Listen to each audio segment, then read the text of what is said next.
Hey! Tambala na! At eto na sila, ang nag-iisang masugid na tagahanga ni Nicole Yala. Chris Chuper!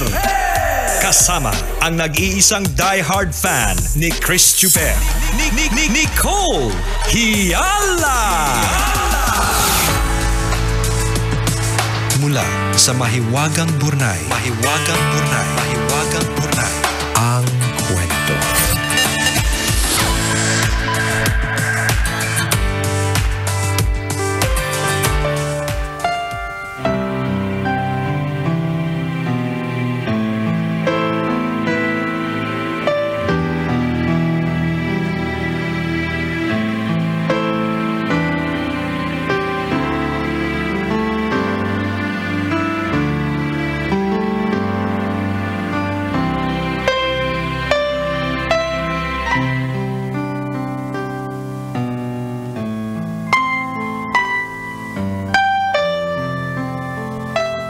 Dear Nicole and Chris,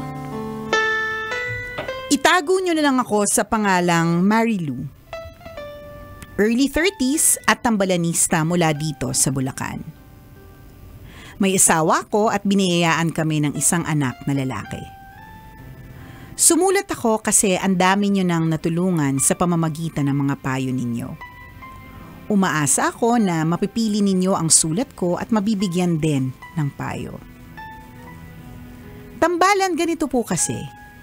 Nahihirapan ako sa pagpapalaki sa nag-iisang anak naming 5 years old.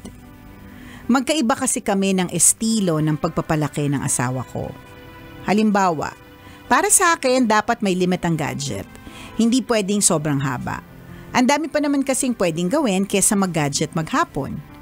Pero yung asawa ko, okay lang sa kanya kahit halos maghapong naka-gadget ang bata. Kapag nangungulit or nagtatantrums, gadget ang pantapal niya para tumahimik. Sa pagkain naman, importante sa akin na kumakain ng gulay. Yung asawa ko, kapag ayaw kainin ng anak namin yung niluto ko, ipagluluto ng hotdog or spam para hindi daw magutom. Sa akin, mahalaga ang pag-i-express ng emosyon. Yung asawa ko, naiinis kapag umiiyak o natatakot yung anak namin. Kapag lalaki daw, dapat matapang at malakas.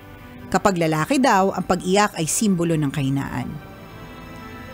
Tambalan, kapag iniisip ko, wala talaga kaming pinagkakasunduan. Pareho naming mahal ang uniko iho namin pero hindi kami magkasundo sa pagpapalaki. Naiinggit ako sa mga mag-asawang solid kapag humaharap sa anak nila. Yun bang parehas ng sinasabi? Kami kasi ng asawa ko magkaiba. Ang ending, nagagawa lang na anak namin kung ano ang gusto niya. Kapag ayaw ng ulam, nakatakbo sa tatay dahil alam na ipagluluto siya ng gusto niya. Kapag gusto ng gadget at hinindihan ko, pupunta sa tatay dahil alam niyan papayagan siya. Ano po kaya mabuti kong gawin? Sinubukan na po naming pag-usapang mag-asawa pero nauuwi lang lagi sa pagtatalo. Salamat po sa inyong payo. Ang inyong tambalanista, Marilu. Hi, Marilu! Ang lakas maka-80s ng pangalan mo, pero 30s ka pa lang, di ba? Tropa mo si Agnes. Oo, Agnes. Tsaka si Virgie. Tsaka si Beth. Oo, kasama si Beth. Tapos leader ng grupo nyo si Patring. Yan. Ay, si Patring na. 60s na si Patring, partner. Oo. Sila ano yan? Sila Lynn. Ayan. Sila Lily. Yan. Sila Lynn, sila Lily. Yan. Magtotropa yan. Agnes. Yan. Correct. Sabay-sabay nyo pinapanood sa TV ng kapitbahay si Vilma Santos. Yan. Tsaka si Nora Honor. Pero hindi partner. 30s lang siya eh. Ay, ganon. Oo. Judgmental ka talaga. Kaya huwag tayo mag-judge ng edad sa pamamagitan ng kanyang pangalan. Pero may judgment talaga. Kasi ang tunay ko pangalan, Emilu. Sino naglulu, di ba, kabisyo? Mas tropa mo din sila Marilu. Oo. Kasi yung nanay mo, idol niya si Jackie Lu. Oo, maaari. Nung si Jackie Lu ay bata pa, di ba? Oo, yan. Well, anyways, ayan. Para sa'yo, Marilu. Ayan. Well, sabi nga daw nila, I say daw, kasi syempre meron tinatawag na mga ideal, pero meron din namang kanya-kanyang paraan talaga ng parenting. Kaya alam mo, fan ako ng mga parenting parang groups dati.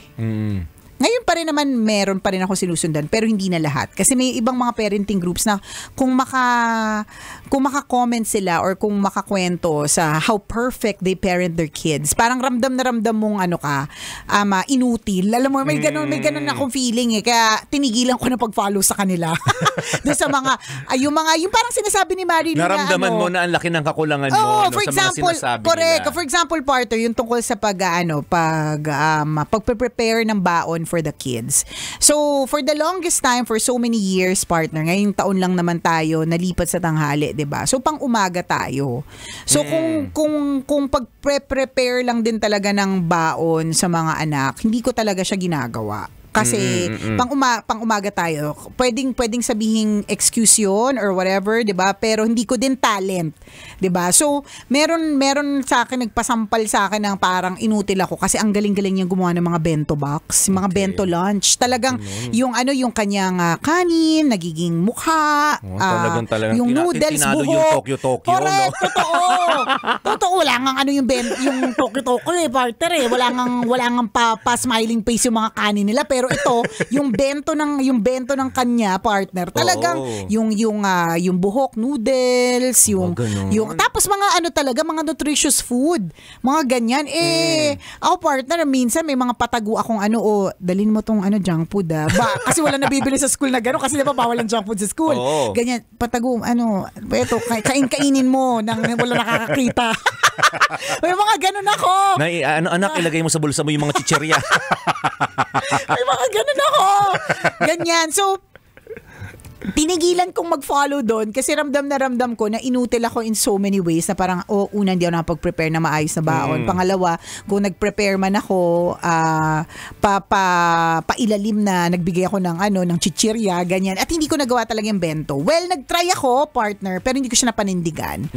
Mga 3 days lang. Tapos, hindi ko na siya napanindigan kasi kailangan doon, creative ka every time. Para every time, laging maganda, ganun. So, very good kayo doon sa part na yon. Kumbaga parang sana ideally lahat ng parents ganun. So in your case Marilu, ang yung sinasabi kong ideal na setup, ideally dapat talaga isa lang yung ninyo, parang para hindi magkaroon ng kampihan. Sinasabi I say daw kasi nga hindi naman lahat, iba-iba naman kasi talaga eh.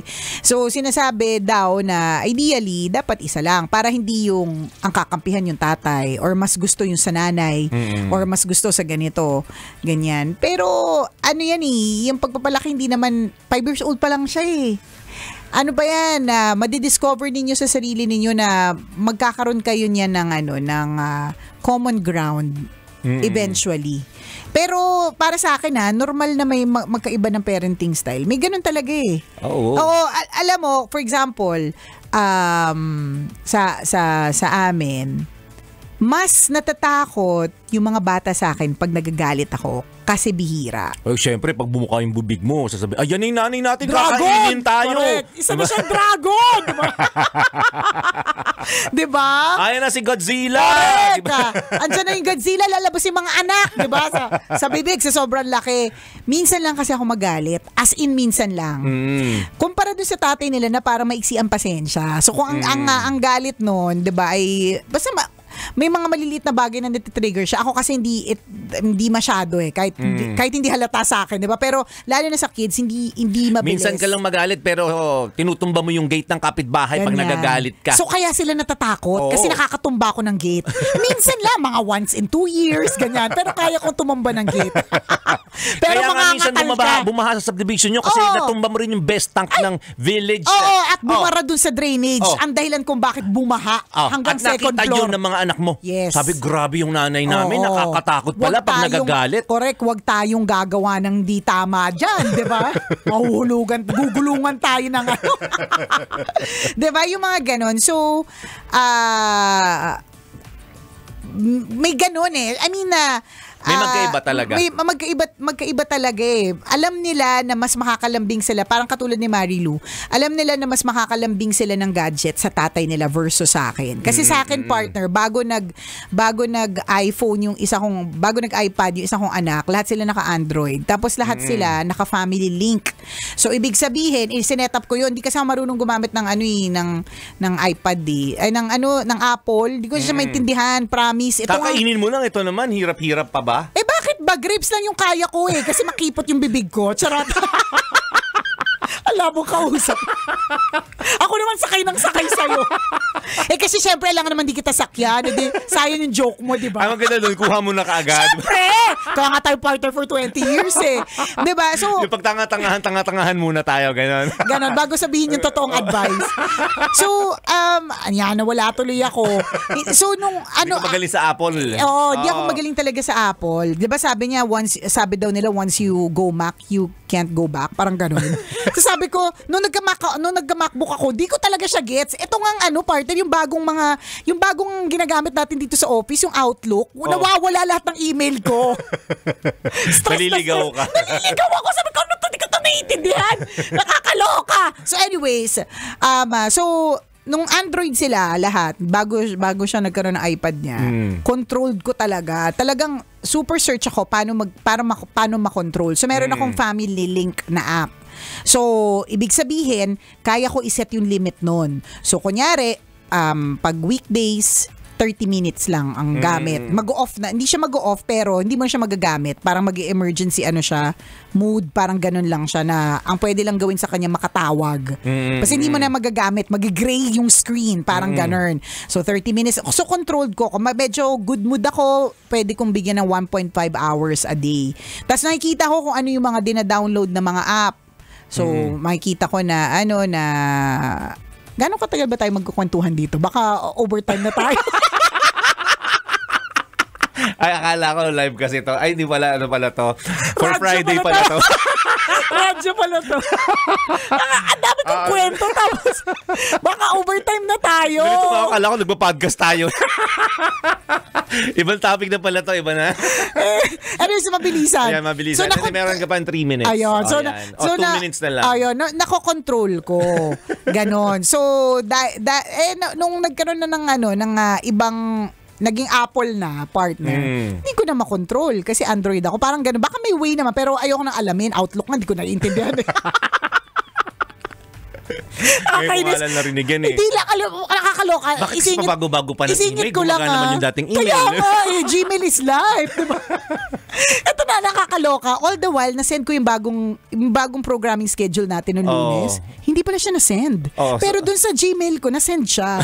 Kasi nga, naka-outlook na lahat. So, wala nakaalam na boss natin na bago na yung schedule ng mga tao dito. Nalilito ako. So, anyways. Dami mong kwento. Dami kong kwento. So anyways, ano ganyan. Ano kumusta naman yung mga guards sa nyo? Hindi, babalik tayo. Gusto mo lang pinuntahan mo kagabi. Okay pa sila? Binabalik ko na. May 1 minute na lang ako. So may mga kakaiba. Kaya ako na-mention yun. Dahil dyan, mas lumalapit sila sa tatay niya pagdating sa gadget time. Kasi alam nila pagbibigyan. Paano? Yung asawa ko rin, ang lakas din gumadget. Diba? Parang ganun. Pero, hindi naman kami yung parang nagtatalo over it. Meron maaari magtalo. Sasabihin ko, ay, ang kakagadget kasi pinapayagan mo. Ganun. Pero hindi para masira yung relationship namin. Correct. So, ibig sabihin, merong way to meet halfway. May common ground kayo. Ma-achieve nyo yan. Bata pa naman si Bagets eh. Kaya nyo yan. Yun lang yun. Basta usap kayo, kaya nyo yan. Malalaki na kayo. Lalaki na ninyo yan. Gawa-gawa kayo ng bata kasi hindi nyo alam paano siya, napagalitan pa kayo. Exit na kami. Muli ako po ang inyong kumikinang ina na si Nicole Yala. At ako naman si Cambio King Chris Chuper. Na nagpapaalala, walang matatag na relasyon sa malanding may determinasyon. Yun. Kailangan pa bang i-memorize yan? Love Radio Basic!